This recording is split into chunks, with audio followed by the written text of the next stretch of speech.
बिस्मिल्लाहिर्रहमानिर्रहीम। अस्सलाम वालेकुम।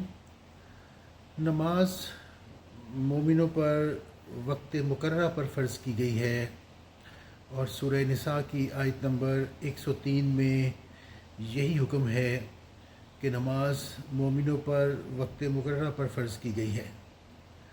वो लोग जो अपने दुनियावी मामलात को नमाज पर तरजीह देते हैं वो दर हकीकत गलत करते हैं।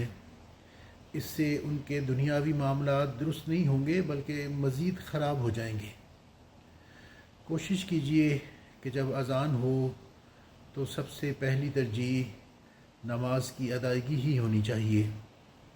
सूरह जुमा में भी हमें यही हुक्म मिलता है जिसमें इरशाद हो रहा है कि और जब जुमे के दिन नमाज के लिए अज़ान दी जाए तो ख़रीदो फ़रोख्त तर्क कर दो और अगर समझो तो ये तुम्हारे हक़ में बेहतर है।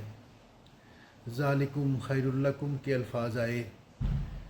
इरशाद हुआ कि अगर तुम ख़रीदो फ़रोख्त तर्क कर दोगे तो ये तुम्हारे लिए बेहतर है। तो ये कैसे हो सकता है कि जब हम अल्लाह की याद की तरफ जाएं और हमारे मामलात ख़राब हो जाएं।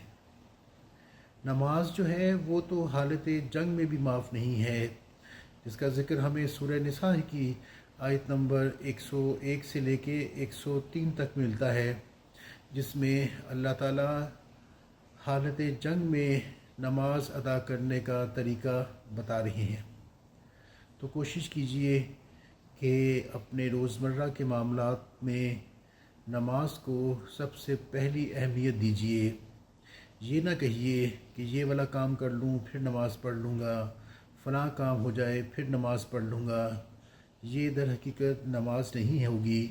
ये हम अपनी सहूलत के लिए जो है वो कुछ अदा करेंगे।